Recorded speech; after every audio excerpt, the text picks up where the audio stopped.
My name is Mark Boone, and I am Assistant Professor of Philosophy at Foreman Christian College. This is a video abstract for my article, Inferential, Coherential, and Foundational Warrant, an eclectic account of the sources of Warrant. This article was published in the year 2014 in the journal Logos and Episteme, an epistemology journal. Epistemology is the branch of philosophy that studies knowledge. My article concerns the structure of knowledge. So the first thing to explain is that there is such a thing. Knowledge has a structure.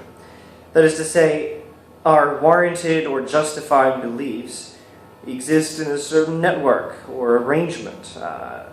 We believe things, and we believe them for reasons. There are reasons for our beliefs, and these reasons typically have their own reasons, which are themselves beliefs, which typically have their own reasons, and so on. But it may not go on forever. Whether it does, and exactly in what manner it goes on, and exactly how this continuity of giving reasons for our reasons for our reasons, how exactly this process stops, if it stops at all, is exactly the sort of thing epistemologists have had to deal with. They've been trying to answer these questions. Now, in my article, I suggest that we have indeed succeeded in answering these questions, or that we are very nearly finished with the work of answering these questions. The structure of knowledge is the entire arrangement of all these justified beliefs. Now, philosophers who go in for epistemology have spent 50 or 60 or 70 years describing the structure of knowledge and debating how exactly it should best be characterized. And in my article, I try to bring things almost to a conclusion.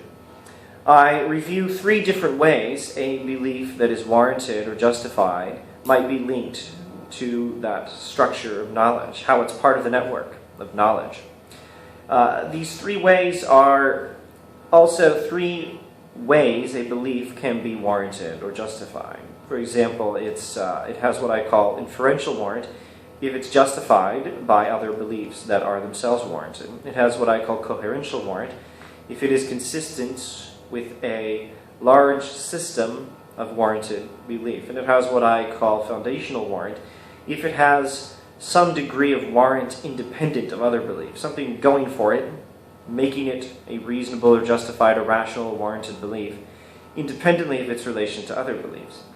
Now, I explain in my article why all three of these types of warrant are necessary, and why those beliefs that have the third type of warrant, foundational warrant, still need the other kinds, or at least that the other kinds of warrant are still relevant for these beliefs.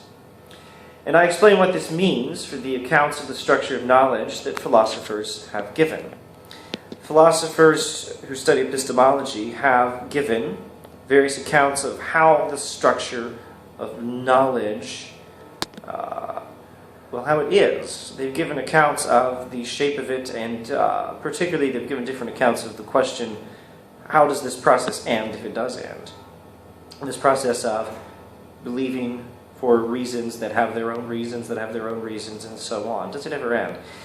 Now, I have illustrated behind me several of the major views on the structure of knowledge. They typically go by the names foundationalism, coherentism, and foundherentism.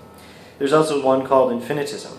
Now, I explain in my article how the necessity of all three of these types of warrant demonstrates that only two views of the structure of knowledge of the major contenders could possibly be correct. Those are foundherentism and a weaker form of foundationalism. Coherentism and the stronger forms of foundationalism cannot be correct. I explain all this in my article and suggest that what we have here is something like the completion of a grand project in philosophy. Epistemologists have now almost completely explained the structure of the knowledge. There's only a little bit left to do, and I say in my article what that is.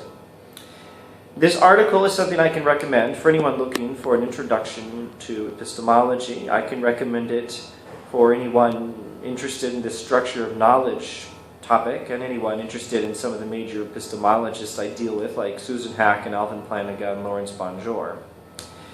The article is available online at the journal's website, and you should be able to find the journal Logos and Episteme using Google.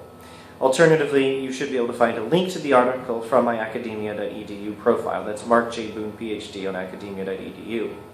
Thank you for watching this video abstract. Happy reading.